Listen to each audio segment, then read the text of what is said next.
Assalamualaikum warahmatullahi wabarakatuh. Saya Muhammad Ali Muksin.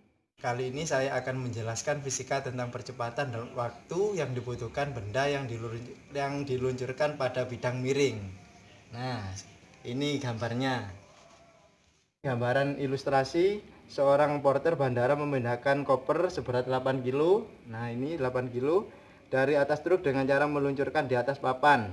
Papan dianggap licin. Nah, ke bidang miring ya. Papan berdasarkan pada kargo truk dengan kemiringan 45 derajat. 45 derajat. Jika jarak lantai dan koper 4 meter, nah 4 meter, percepatan gravitasi 10 meter per sekon. 10 meter per sekon gaya percepatan gravitasi. Hitung percepatan dan waktu yang diperlukan koper untuk sampai di lantai. Nah, sekarang diketahui massa barang atau massa koper 8 kg. Massa koper, jarak koper ke tanah 4 meter. 4 meter. Alfa atau sudut miring papan dengan tanah 45 derajat. G gaya gravitasi 10 meter per sekon. Nah, ditanya A percepatan, yang B waktu. Sekarang kita jawab yang A dulu. Nah, sekarang rumus percepatan yaitu F sama dengan massa kali A. Nah, sekarang kita jawab F, kita sederhanakan menjadi W sama dengan sin 45 derajat. 45 derajat 5 derajat sama dengan M kali A. Kita sederhanakan lagi menjadi M kali G sin 45 derajat sama dengan M kali A. Nah, kita ketahui M massa sama dengan 8, G 10 meter per sekon, 8 kali 10, sin kita ketahui di kalkulator 0,7. M massa 8 kali A. Nah, 8 kali 10 80. 80 dikali 0,7 sama dengan hasilnya 56 per 8 sama dengan A. 56 dibagi 8 sama dengan 7. Sama dengan 7 A. Jadi nilai A sama dengan 7 meter second kuadrat. Ini nilainya. Nah, sekarang kita jawab yang B. Kita pakai rumus GLBB. ST sama dengan VOT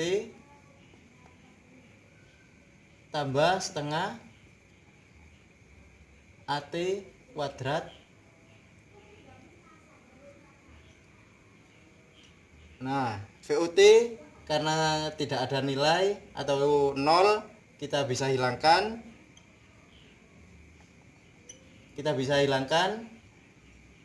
Menjadi ST sama dengan setengah AT kuadrat. Nah, ST jarak kita ketahui 4 meter sama dengan setengah AT kuadrat. Nah, kita ketahui ST sama dengan 4 meter kali setengah A-nya kita ketahui 7. Dari nilai A sama dengan 7 T kuadrat. T kita pindah ruaskan, T kuadrat sama dengan 4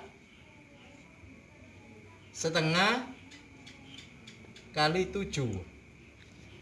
Kita sederhanakan lagi menjadi T kuadrat sama dengan 4 dibagi 7/2. Nah, ini. Nah, dibagi 7 per 2, kita sederhanakan lagi, tapi harus dibalik. Sama dengan T kuadrat, hasilnya 7 kali 2 per 7 sama dengan 8 per 7. Ini bentuk kuadrat. Karena kita mencari nilai T, maka kita bisa mengubah menjadi akar, yaitu T sama dengan akar 8 per 7.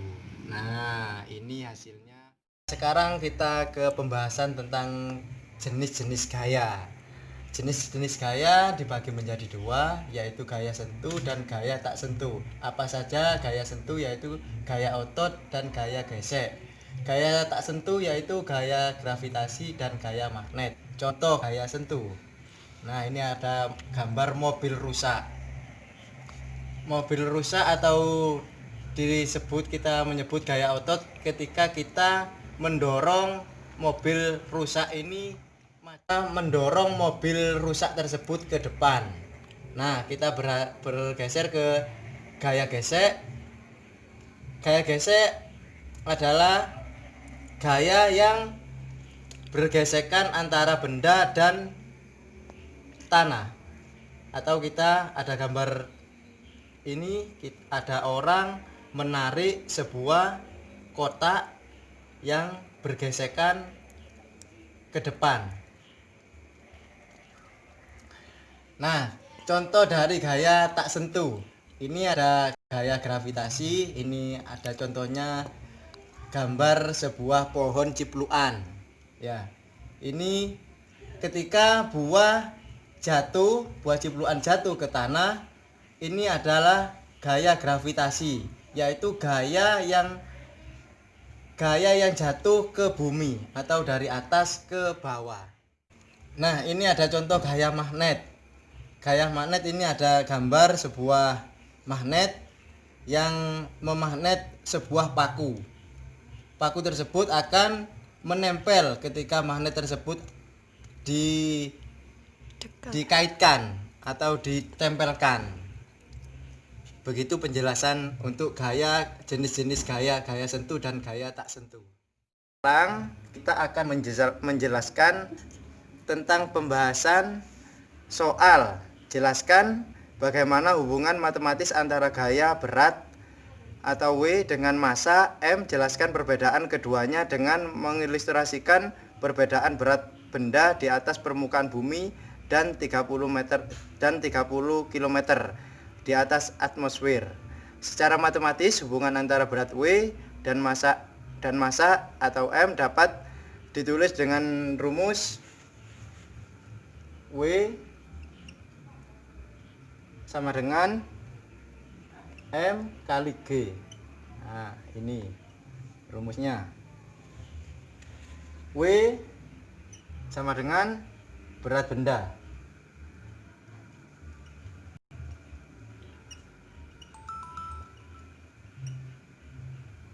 M sama dengan massa benda.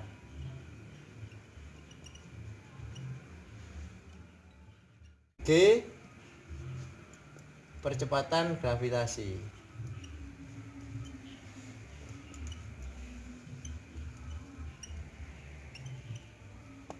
Nah, kalau kita dapat simbolkan berat benda, kita simbolkan Newton. Massa benda kita simbolkan kilogram, dan percepatan gravitasi kita simbolkan Newton atau kilogram.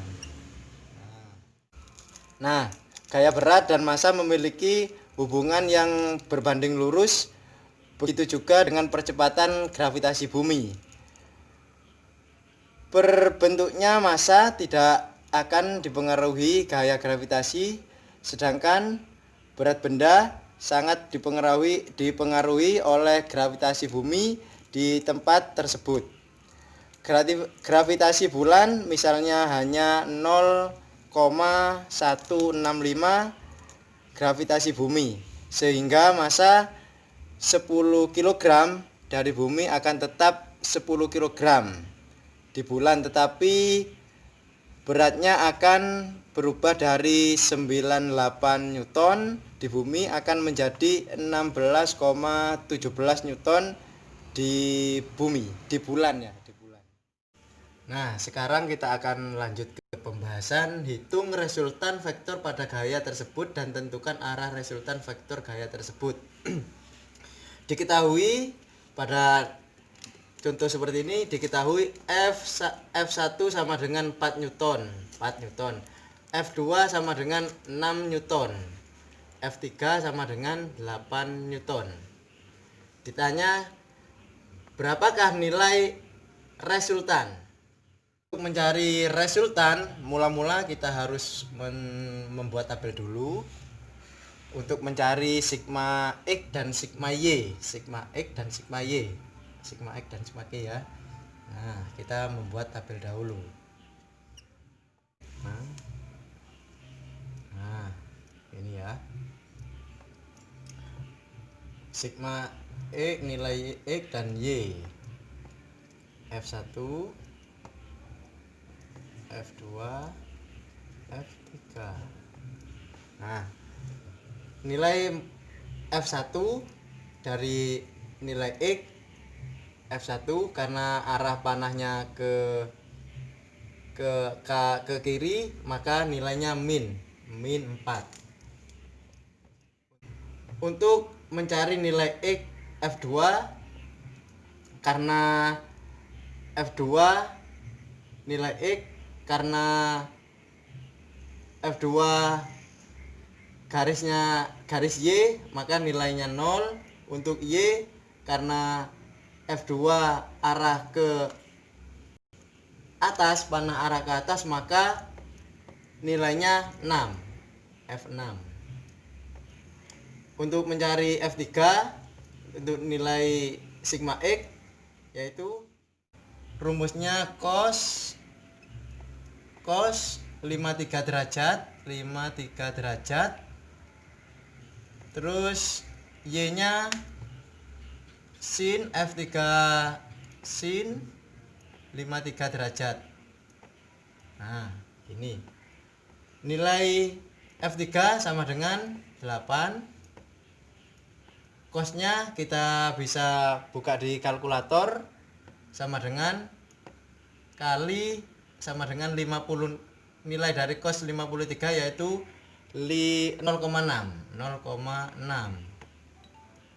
Untuk sinnya, untuk nilai sigma Y sin 53 derajat yaitu 8 kali 0,8. Nah, untuk nilai 8 dikali 0,6 yaitu sama dengan 4,8. Untuk nilai sigma Y sama dengan 8 kali 0,8 yaitu 6,4. Untuk mencari nilai sigma X dan Y, kita hitung min 4 tambah 0 tambah 4,8 yaitu sama dengan 0,8. Untuk nilai sigma Y 0 tambah 6 tambah 6,4 sama dengan 12,4. Kita mencari resultan R sama dengan, kita akarkan sigma, kita memakai rumus F kuadrat Fx kuadrat ditambah sigma Fy kuadrat sama dengan, nah, Fx sama dengan Fx nya 0,8. Nah, di kuadrat ditambah Y nya 12,4 kuadrat. Sekarang kita jumlahkan 0,8 kuadrat itu hasilnya 0,64 ditambah 12,4 kuadrat hasilnya 153,76. 0,64 ditambah 153,76 hasilnya 154,4. Akar aja lali akar. Akarnya. Nah, kita sederhanakan lagi berapa hasil dari jumlah 154,4 jika dibagi menjadi 2. Yaitu kita akarkan menjadi 25 dikali akar 6,18. Nah, 12 dikali 6,18 yaitu 5 akar 618. Nah, ini hasilnya. Sekarang kita menjawab arah yang B, arah resultan. Kita pakai rumus tan theta tan sama dengan Fy per Fx. Nah, Fy kita ketahui 12,4 dan Fx kita ketahui 0,8. Kita sederhanakan menjadi 15,5. Kita bisa mencari di kalkulator tan berapa yang hasilnya 15,5 dan hasilnya ternyata jreng 86,3 derajat. Ini hasilnya. Sekarang kita akan menjelaskan tentang energi kinetik dan energi potensial. Kita ada contoh seperti ini, buah kelapa, pohon kelapa. Kita akan menjelaskan tentang energi potensial. Buah kelapa masih berada di pohonnya dan memiliki energi potensial. Nah, ini potensial karena kedudukannya terhadap tanah. Jelaskan tentang energi kinetik. Energi kinetik yaitu ketika buah kelapa jatuh. Nah, buah kelapa jatuh memiliki energi kinetik karena pergerakannya. Ini pergerakan disebut dengan energi kinetik. Untuk energi potensial karena kedudukannya terhadap tanah juga nol. Nah, ketika pohon jatuh disebut juga dengan energi potensial karena kedudukannya juga nol. Begitu. Untuk rumus dari energi potensial, yaitu M massa kali gravitasi kali massa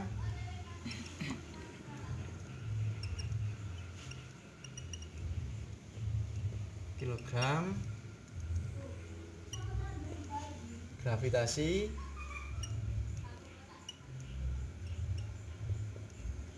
atau massa per second kuadrat.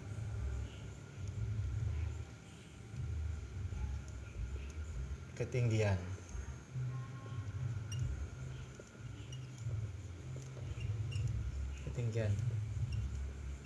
M. Energi kinetik kita rumuskan energi kinetik setengah kali massa kali V kuadrat.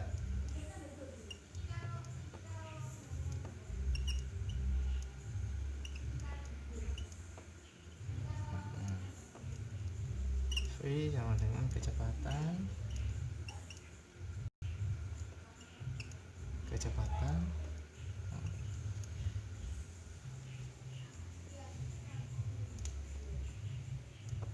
M kuadrat.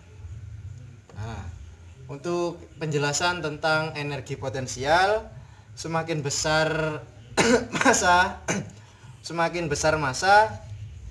maka semakin besar energi potensial. Semakin tinggi kedudukan benda terhadap tanah, ketinggian terhadap tanah, maka energi potensialnya juga semakin besar. Nah, gitu.